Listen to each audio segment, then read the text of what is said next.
So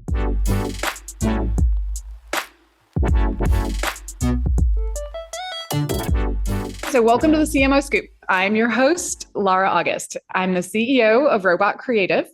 We've worked with thousands of what we call very large, small businesses. We write marketing plans and provide marketing leadership to companies on a part-time basis. Those consultants are called fractional CMOs or chief marketing officers. And we have a team of talented directors and a growing network of CMOs that we place with clients. Each of these CMOs brings their own unique background and perspective to the table, and I wanted to take advantage of that. So every month, I'll be having a conversation with one of our CMOs or directors, and we'll cover topics and recurring themes that we see in these large, small businesses that we work with. So today, my guest is MaryAnne Schweers. She's one of the fractional CMOs that we work with here at Robot. Thank you for joining us, MaryAnne. How are you doing today? I'm great. I'm excited to talk to you today about channel sales. Awesome. So that's what we're here for. Today, we're going to talk about channel sales strategies, which can also be called alliance programs. And I think we should start by just giving a quick explanation. MaryAnne, if you could give us kind of an overview of what this topic is, that would be great. Sure. And from my vantage point, channel sales programs or alliance programs are basically trying to find an avenue where you can best sell your product or service. Meaning, are there partners in the universe out there that can help you resell your product? Are there complementary products and services that complement your product or suite of products that you should incorporate into your sales programs to help you better penetrate an industry? And then certainly looking at other applications on strengthening relations with either a targeted customer or supplier through vendor relations and some of the things that we'll go into more depth later in this conversation. Awesome. So all of these are opportunities to grow your top line revenue, but doing it not just by developing your own internal practices, but by working with outside partners. And MaryAnne has a ton of experience doing this. So I'm so excited to have her join today. And I think it makes sense to kind of break this down. There's some broad categories that you and I have discussed that I think we can break down into three separate segments. And so jumping into the first one, the version where you find somebody else to sell your product or service. If you could give us some real life example or examples that you've lived through, that would be an incredible start. Sure. So in a past life, I worked for a private equity group, and we had a number of products in our portfolio, number of companies that we had owned, and one of which was a software platform, and it was a content management system. And it was basically an open source platform from its origination. And we had decided to, of course, like everybody else, turn it back to being private. And so we could maximize profits.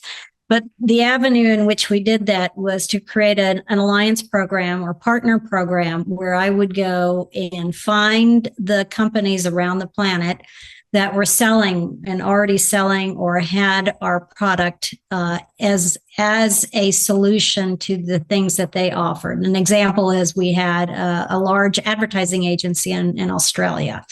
And so they were pretty much using our platform for their clientele.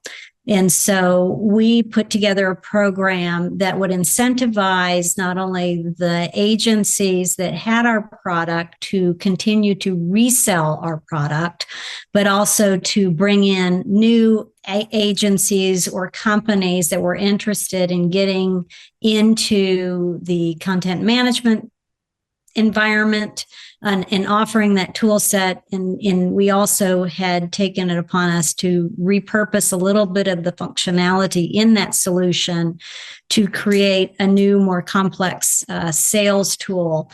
And so that helped us garner additional sales by having a program in place where we could concentrate on those companies that we already had a relationship with, but also building out additional companies globally that could help us resell our products out in the environment. And by creating a reseller program, we put incentives in there for them to get money, obviously, to make it worth their while to sell our product and increase their revenues, but also the opportunities that they would have in their shops. So that was certainly one avenue. I think another opportunity that I've seen is companies, especially here in our San Antonio market, where they're smaller companies and maybe they've come up with a new hot sauce or a new product, right? And so trying to get product to market, whether that's in a grocery store like our beloved HEB, or even into a restaurant that would be a great source for being able to resell and sell the product on your behalf, but also they make margin on it, you make margin in having an avenue for you to have another avenue for you to get your product out the market. And so those are some of the opportunities that I've seen with respect to that type of structure.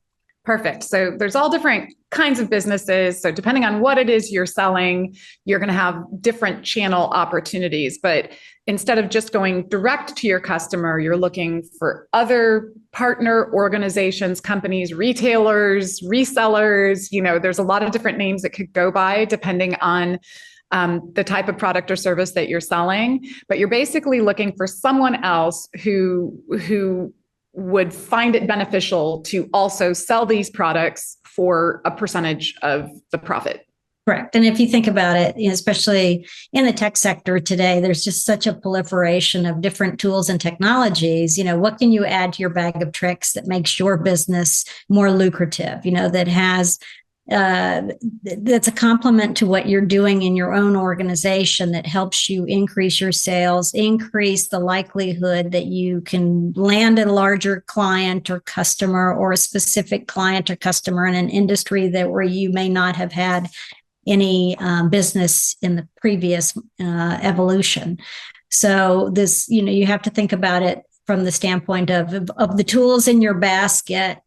What other things can be a complement to the product or service that you sell, and in creating a momentum that maybe it's an additional to what you sell, or is it a product or service that you can add on to something that you are making or selling that kind of changes the direction or the application of what you're doing. I think a lot of companies leave business on the table because they're not thinking in that respect of saying, well, what's a complement, or where can I get further penetration, or even in a different geography of expanding my market presence. So this is another great opportunity. So not just to try to take what you're already selling and sell it through other partners, but to look at what other partners could bring to your clients. So what are other products or services, things that are ancillary or complementary, or other things that they would need? And so we're speaking pretty hypothetically. Do you have an example that you could give us? Yeah, in fact, it was one of Robot's clients in the biometric space. And so when I say biometrics, I'm talking, being able to read the retinas of your eyes, or the fingerprints on your hand, or the palm vein. And they had one or two products within that space of biometrics. And one of the areas that we talked with them about and helped with their sales and marketing strategy was to look at all of the different types of tools in that space that were available, where they were globally, and where had the most penetration. And so, for example, in the European markets, and certainly abroad, not necessarily in the United States, you're seeing a larger use of this, what they call palm vein technologies, to be able to identify who you are. So if you think about, like, when you go to a soccer stadium in Europe to go watch a match, here in the States, you would go through probably a metal detector and off you go. There you have to scan your palm. And, if you're on Interpol, whoops, well, you may not be able to go into the soccer match, then that whisk you away. But looking at the different applications that were available in the marketplace. And so the partner program that we put together for them was to add in these other tools that were complementary to them, so they could actively go to market and say, we are the biometric solution for XYZ companies. In turn, we also looked at companies in the same space that would be reciprocal partners, meaning they had a specific software application that allowed them to basically talk to law enforcement agencies globally, right? And so where could they be an embedded an OEM and be part of an original equipment manufacturer OEM solution so that the reciprocal partner had a more fluid and wide solution set when they went to market. So basically, we built the full program so that they would become the one-stop shop for these different technologies. So it wasn't necessarily, they weren't in conflict, they were a complement. So this approach is all about strengthening your offering, like adding on additional products or services that might give you additional revenue, but that might also get you in the door, right? It gives you a more robust or comprehensive suite of things to, and it could be either one. You may already be in the door and you may just have the opportunity to find additional things that are also needed and that are complementary to sell to your client base. Or it may be that you're struggling to get in the door, and by partnering with people, you create a better suite of services or products that makes you more competitive and gets you to the table. So it sounds like it can work in a couple of different ways. Absolutely. And then also in those relationships, especially when you start partnering with some of the larger organizations, they may have marketing funds available to you to help you actively market and build the content sales collateral that you need to get into your particular customer base and or prospects that you're going after. So again, it's not just the sales, bottom line sales that's coming into the door. Now you have some additional firepower behind you with respect to marketing dollars and or materials that can help you with your sales efforts. Yeah, we've definitely seen that as an opportunity with a lot of our clients where seen it a lot in like the hardware and technology space that those manufacturers are looking for every opportunity to be out in front of their clients, knowing that there's an intermediary salesperson in almost every situation who's making recommendations. So they have big partner dollars that they can put behind it. And that can be an exciting marketing opportunity because you can use it for digital marketing, events, all kinds of different, it just depends on the relationship, but there's a lot of different ways that you can go about that to expand their reach, which is a very great opportunity. There's a third thing that we've talked about, a third kind of program that you've mentioned, and it's focused more on getting in with government or maybe prime contractors. And if you could, talk a little bit about that and maybe throw in an example. Yep, certainly. So one of the other opportunities, and again, being here in San Antonio, where we have, a significant base of military and government entities, and with small businesses, you do have an opportunity to take your business and sell your product or service into either a federal agency or some of their large prime contractors, because by law, there are requirements that they have to have X number of small businesses as their service providers. In another past life, I ran international marketing and the technology for a large chemical manufacturer. And we had deep relationships, not only with the government, but also with some of the large prime contractors around the world. And we immediately jumped on the bandwagon of once we had a sales rep and sales reps that would call on said client customer. And basically it was a one-off type of relationship. The salesperson really had a really deep relationship with the one procurement person, and great. That was great. But as we started exploring what the opportunities were globally for not only that particular customer, but other airframe manufacturers, we decided, okay, we need to do something a little different. Not necessarily kill the salesperson because they're the cash cow and they're doing great, but take advantage of the relationship through using electronic commerce and electronic media to solidify a contract globally. And so that all of the paperwork necessary to do business and transact business with said client would be done electronically. So the purchase orders and invoices and, the day-to-day paperwork to maintain that relationship was done electronically.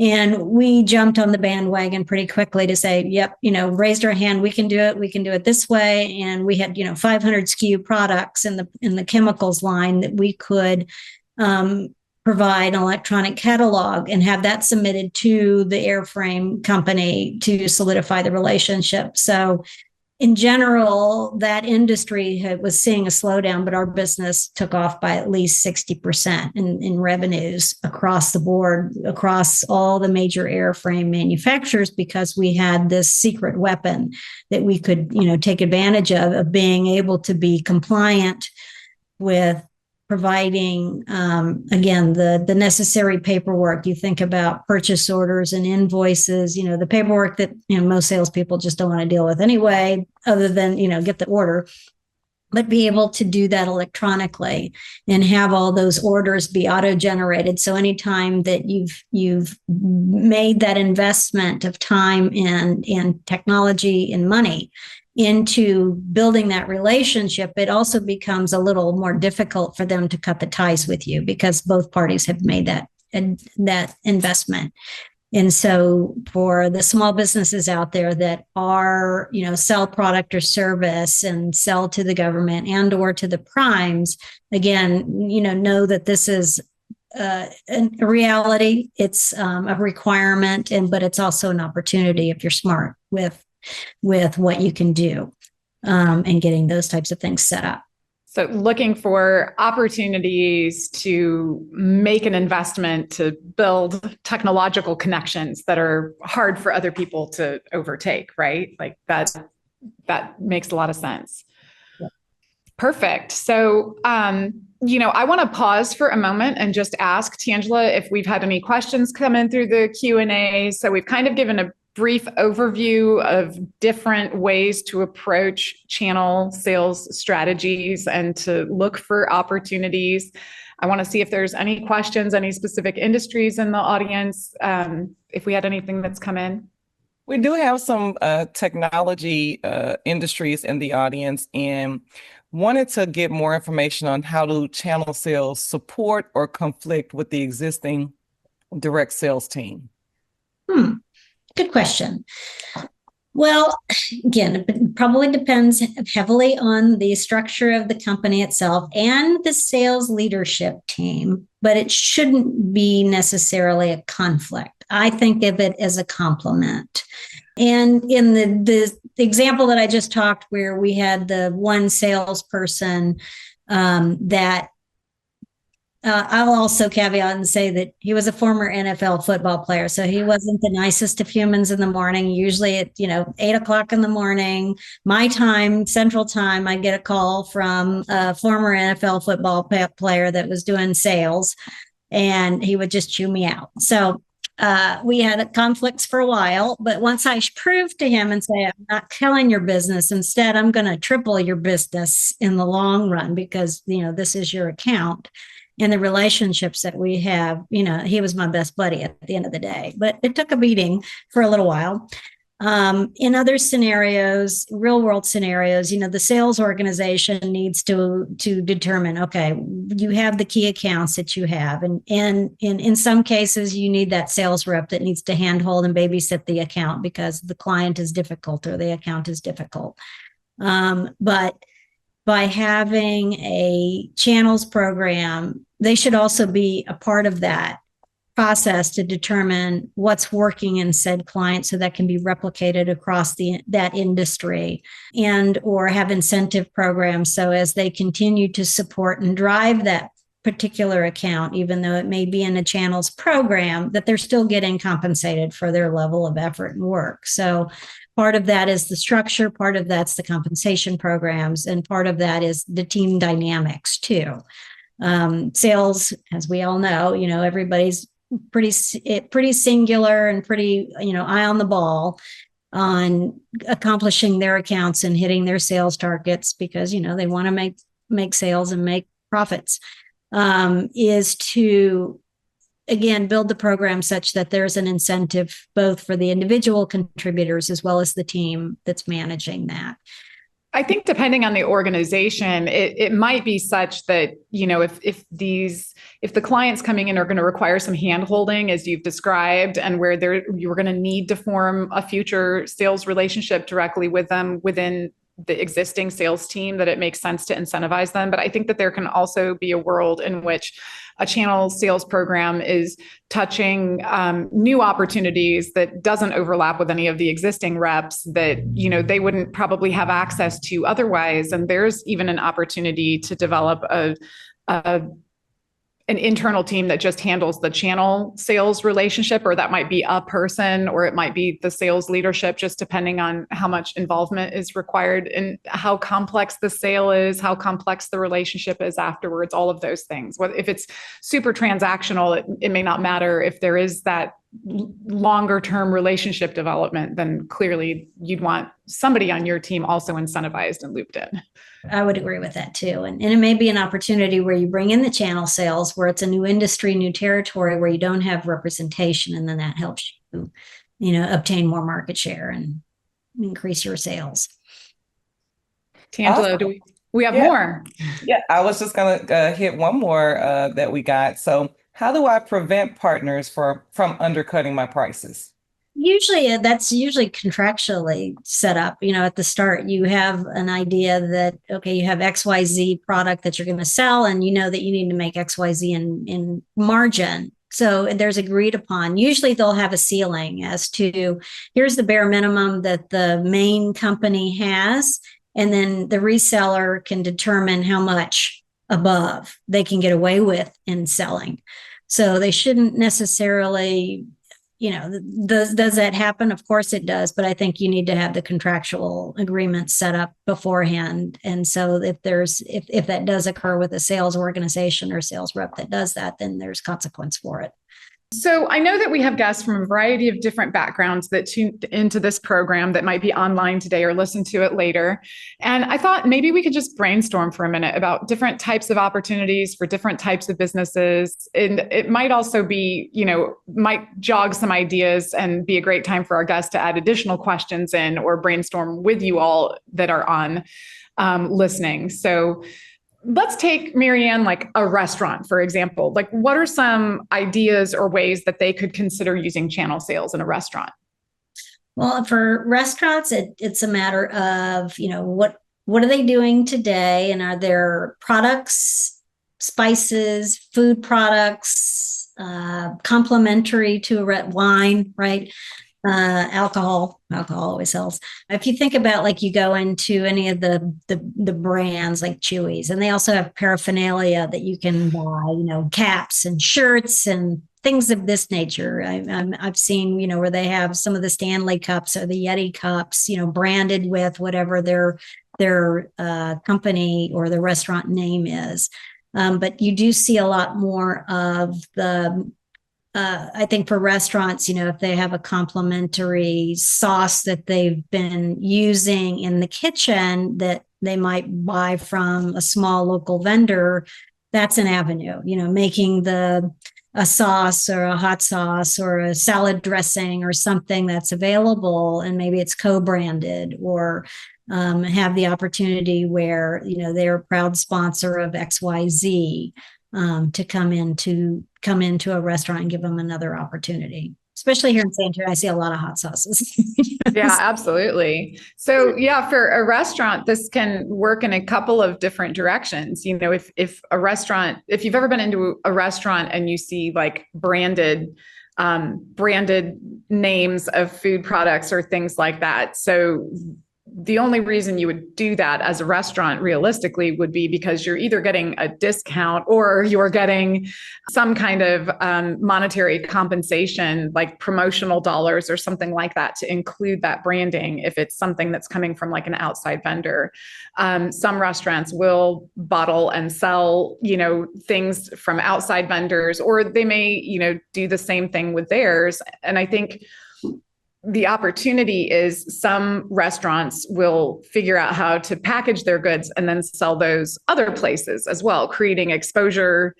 So kind of the partnership in the opposite direction, where you're creating more exposure outside your restaurant by having your branded sauces or breads, or, in other restaurants or in other retailers. Grocery stores obviously are like the obvious like retail opportunity, but that can be hard. And so small businesses getting started that may not have the firepower to go into a large grocery store chain might be able to partner with another local restaurant and say, like, we make all of their bread because we're the bread experts, for example. Yeah, there's a concentration on, made local, like our local Pullman market now is really strong in buying their products and services, both for the grocery store and restaurants, from local producers, and it's, seasonal.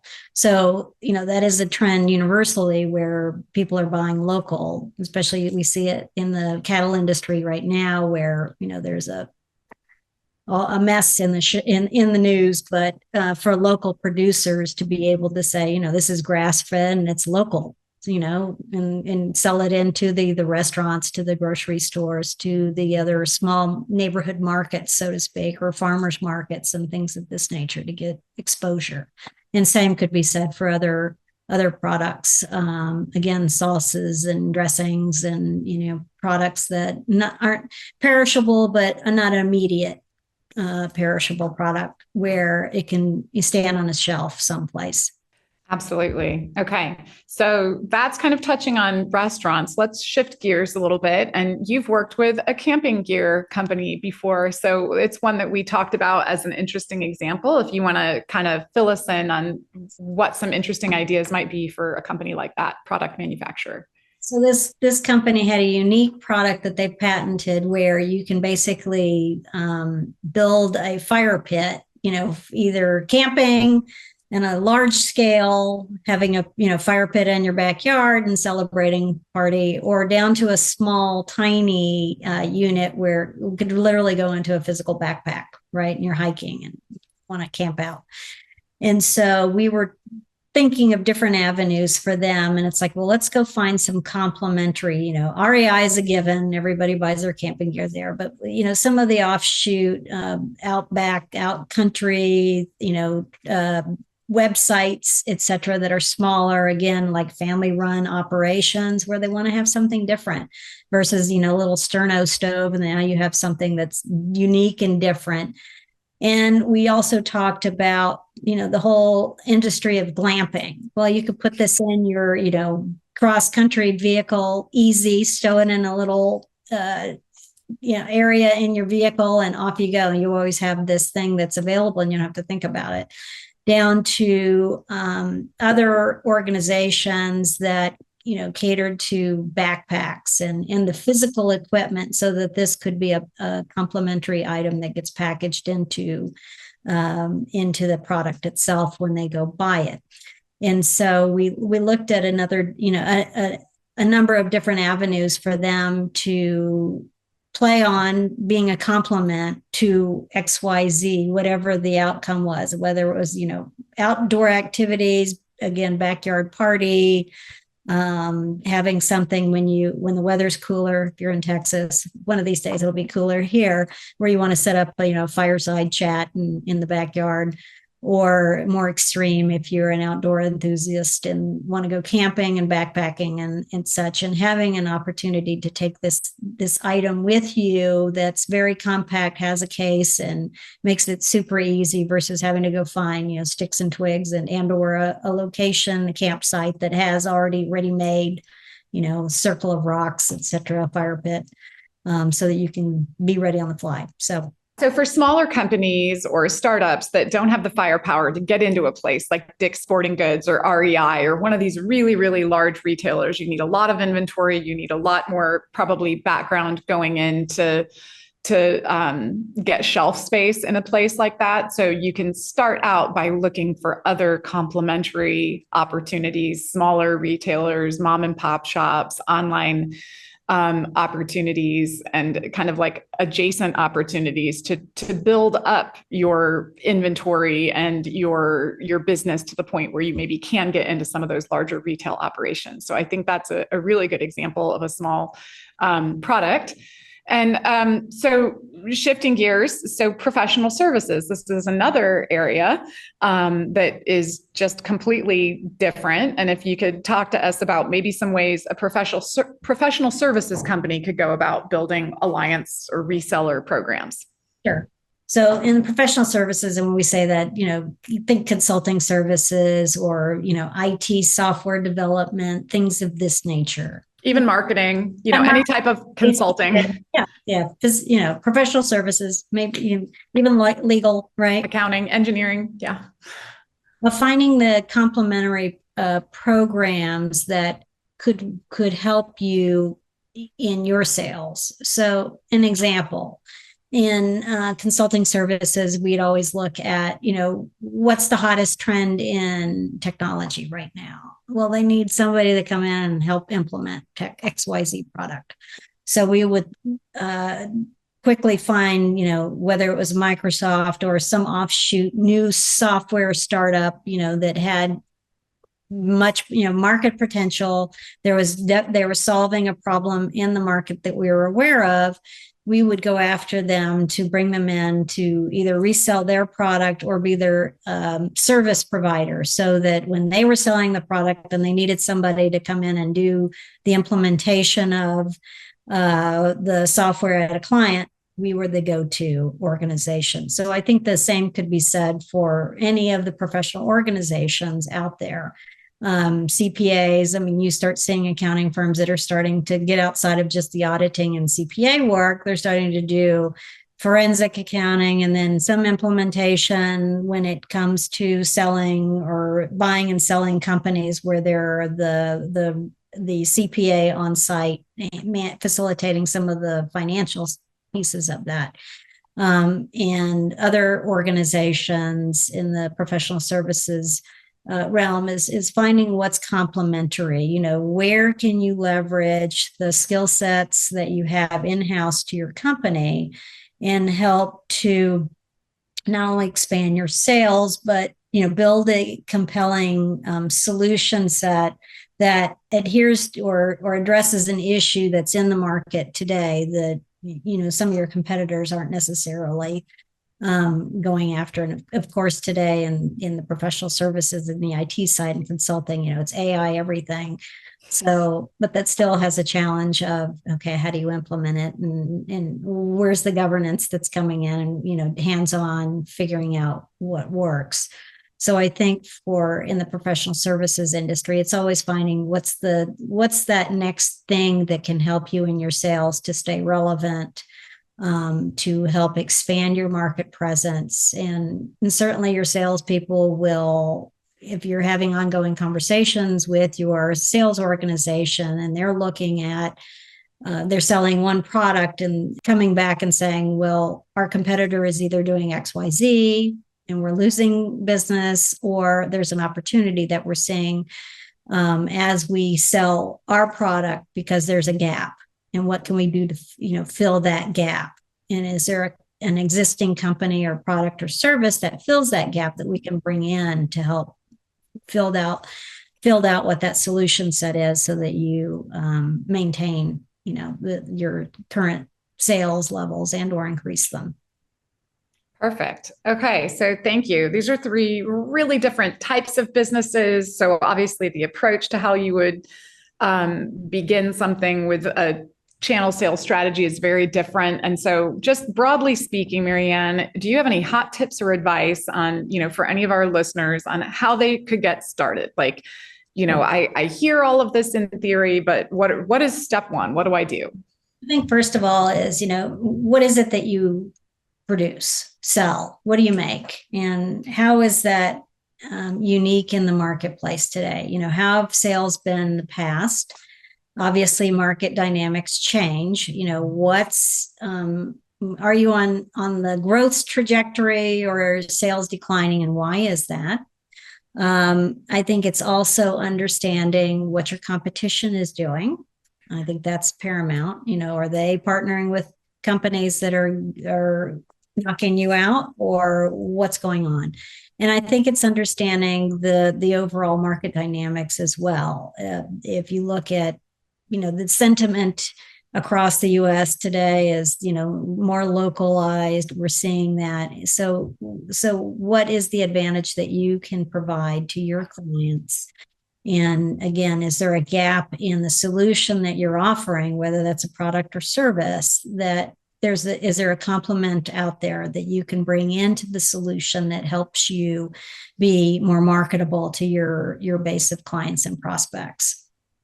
And then I think it's also interesting to go out and see what your competition is really doing and seeing how they're different, right? Do they have something unique that makes it superior to yours, or is it sales and their marketing strategy versus the actual product itself? So if that's the case, then what do you need to do to amp up your marketing to say, no, we have the best, dish clean soap on the planet versus the XYZ product? They're just really good at their marketing stuff. But let's do a comparison, bake off, and capture that and share that information with clients and customers to say, no, our product really is superior versus our competitor. So I think that's an avenue as well. So it may not be necessarily, it's just how you're pitching it as well. Absolutely. That's great. Okay. So what are some tips for making the most of a channel relationship? Like, are there any do's or don'ts?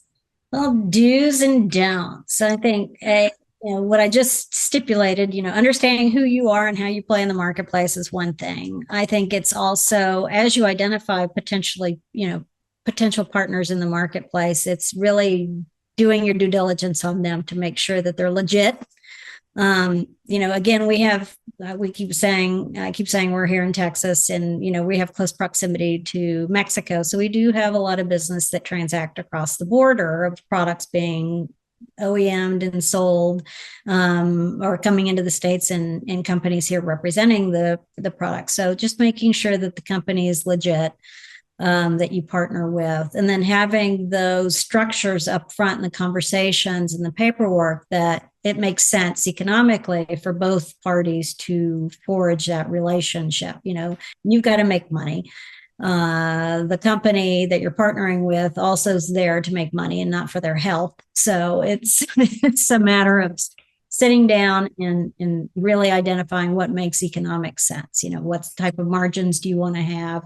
What's the runway look like? Does this give you 6 months, 12 months, a year before the competition shows up? What's going to make you unique, but also solves a problem that your customers or prospects are having? And so that's the universal question, I think, for everybody doing business. But I think with the channels program, and being mindful of that, if you have if the core area of the company is a, XYZ product, what else out there can help you best sell your product that's a complement to what it is that you're doing as well? Absolutely. And you want really win-win situations and those aligned incentives that you talked about. Sometimes that's contractually obligated, but also just understanding deeply what those incentives are on both sides. I know of at least one example where a company that had a strategic partnership program that was developed that required considerable investment and actual exchange of some equity to make the relationship happen, realized after the fact, and how they didn't discover this upfront, I'm not sure, but realized after the fact that the sales team that they were hoping would go out and sell the product was kind of disincentivized because the product, although applicable to everyone that they were speaking with, wasn't going to be enough commission for them to bother with. So they were kind of like, yeah, I mean, we could sell that, but why would I spend my time on it? I'm selling these much bigger, better things. So actually somewhat damaging for the smaller company to enter into a relationship like that. And sometimes, hindsight's 2020. You don't know that until after you've gotten into it, but making sure that the alignment is there, that the incentives are there, that everybody's on board with it.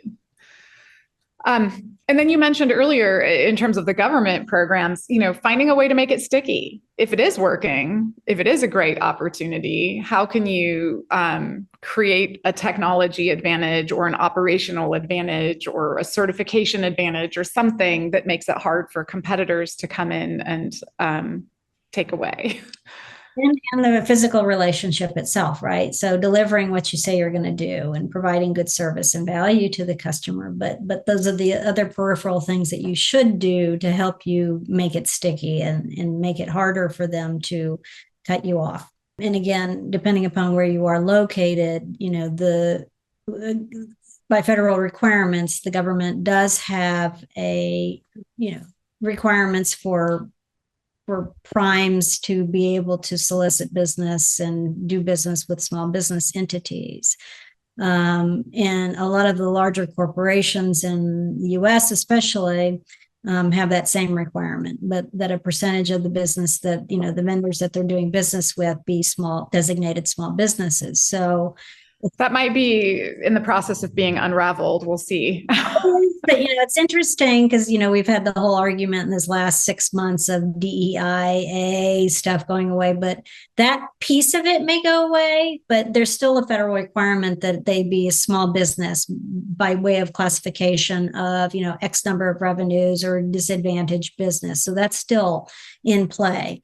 I think it's the women-owned businesses that they're going after, that they're like, well, women, yeah, whatever. Yeah. But still small business. So, definitely focus on that. Absolutely. And as administrations change, these things, go back and forth as well. So it's definitely still out there. It's definitely still worth exploring. So, excellent. So I think do we have any other questions? It doesn't necessarily look like we have anything in the QA right now, but if any of our listeners have any additional questions, we have some time. I do have a question in the QA, and I was trying to get more information because it feels pretty broad, but I would like to present it nonetheless. And so the attendee would like to know, in general, what can they do as a business to boost their credibility to increase their leads? Boost their credibility. That's a good one. That's all sorts of things. Well, first and foremost, I guess I would say is, how long have you been in business? What are you doing? What do you have references from customers today? Can they vouch for you and say you're the greatest thing since sliced bread? We'll take advantage of that. Testimonials, yes. Referenceable clients. Sometimes it's just a logo. The name of the business or the type of the business is so impressive that could do some of that work. Some of it, yep. And if you have a good relationship, can they do referrals to you? Are there other companies in your customer sphere that can recommend you? I think that's, without knowing the industry or the company, I think that's a starting point. Stats or proof points. Sometimes if you have cold hard data that says, we worked with this client and we improved or added value, and if it's something that's measurable, you can a lot of times reference whatever improvements you've made or advantages you've provided without having to have the client name. So you can use kind of general information like that sometimes to boost credibility. And sometimes I think I'm working with a client right now that they've been in business for 30 years and they've done, been great success. But when they engaged me and I finally asked them a question, I'm like, okay, well, you've been successful, but they want to change the dynamic of some of the clients that they're dealing with. And they have a lot of Fortune 500 customers. I mean, big brand names across pharma and you name it. And I'm like, well, do you want to do more business that way? But how are we going to get there? Because that's a different sale. What's the pain that these customers are having today that's common so that we can figure it out? But, sometimes you get so close to your own product and service that you're like, I'm stuck. I don't know. So I came in as a third party to say, well, let's try this on this side, because this is the different market that you're going after. And it's a different play and it's a different pain point that these common large companies are having. And the companies themselves, their client list, if you think about it, big companies, they're demanding return to office. Well, that's going to cause angst, right? And then you have reductions in force that are happening amongst the large corps right now. Well, that's causing angst. Not hitting their forecast numbers by the shareholders. Well, that's causing angst. So identifying those pain points, so we could say, let's build the marketing strategy that addresses those pain points that we can help you with. And so, again, without knowing their industry, I think it's always interesting that some of the problems that you think you have, it's staring in the face, but you've been looking at it too closely because it's your baby and you've been looking at it. And it's like, okay, well, what can we do differently to increase our sales programs? Yeah, deeply understanding the customer and their pain points and their needs and doing some discovery there, having a third party do some discovery is a great idea. That's very solid advice. And Tangela came back on, so I'm wondering if we have another question. Well, just to piggyback on that question, the attendee did clarify that their business is property acquisitions and property investing. They help investors build a portfolio for property solutions. Okay. Yeah. Yeah, that's going to be very largely testimonial based. Right. You're going to need referenceable clients, past case studies, examples of how you've done this successfully, and probably happy clients. So that hits the credibility mark, but that's not just having proof doesn't necessarily increase your leads, right? So you could have all the proof in the world, and if it's just on your website or if it's just in your back pocket or in a sales presentation, that's not going to do you much good unless you're getting it out into the world. So in terms of increasing leads, you've got to get in front of other similar audiences where you can share those proof points and talk about these great things that you've done. So that takes really understanding who that audience is and where they are and what the opportunities are, whether it's in-person networking, whether it's virtual networking, whether it's referral. Marianne mentioned referrals. So, a lot of times investors are going to know other investors. And if they've had a great experience with you, they may be willing to make introductions. So I think finding where the fish are swimming is how you can, put your lure in the right place, for a cheesy fishing analogy. And I think it also, depending upon the market dynamics right now, with interest rates being higher and there's a slowdown, there's cautionary approach to buying properties right now. So you're also at the risk of, or at the mercy of what the market dynamics are doing right now, especially on even residential real estate, went through the roof during 2020 because nobody could do anything, right? So what were you going to put your money in buying up houses and investing, and the interest rates were so dang cheap. But now there's, caution.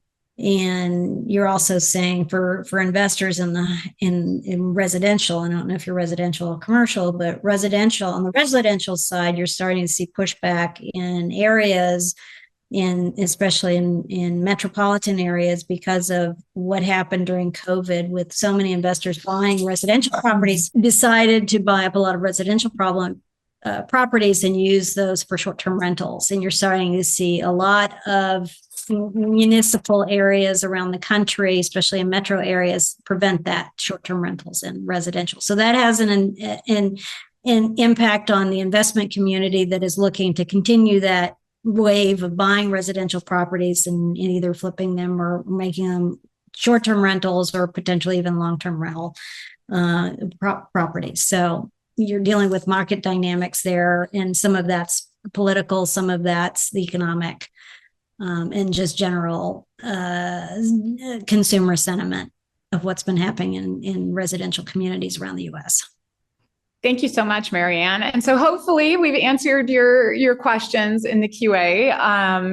I want to thank everybody who's joined us here today. And thank you so much, Marianne, for being our guest and sharing your experience with us. So Kate is going to put a link to a very brief survey in the chat. It's like 5 questions. We'd really love it if you could take a moment to give us some feedback.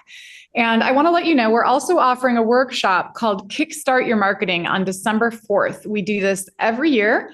It will walk you through developing a marketing plan. And it's a very different format from what we're doing here on the CMO Scoop, where this is kind of like a live recorded podcast or webcast. It's an interactive workshop format with lots of audience discussion and participation. And we provide a workbook that we walk you through. It's a 2-hour event on December 4th, kind of over the lunchtime hours, 11 a.m. to 1 p.m. Central Time. It's $150, and you will leave with a marketing plan for 2026. Our next CMO Scoop live stream will be on Thursday, December 18th at noon Central Time. Lana Harris, Robots Marketing Director, will be the guest. And the topic is what's marketing without a plan? So it's the end of the year. It's planning time. So we're going to be doing a lot of that. So it's also great if you're working on a marketing plan, but it's not a workshop. You're not going to leave with a plan. It's going to be more of like a listening format with tips and advice on planning. You can also follow us on Eventbrite for notifications about upcoming live episodes. That's a great way to stay in touch with what we're doing, these monthly CMO Scoops and other workshops that we have. And all the past episodes for our CMO Scoop program are available on YouTube. So if you navigate to our YouTube channel. We do not have permission to message you outside of Eventbrite unless you opt into our list. So the best way to stay in touch is to join Robot's mailing list. It will notify you of upcoming episodes, but also give you access to articles and tools that are not available through Eventbrite. You can get there from our homepage, and Kate will put a link to that in the chat as well. So lots of resources and links should be landing in the chat. I hope you take advantage of them. I hope this has been a great program for you and that it has inspired you to explore your channel sales opportunities. Thank you again, Marianne. You have been fantastic. And thank you all for joining the CMO Scoop.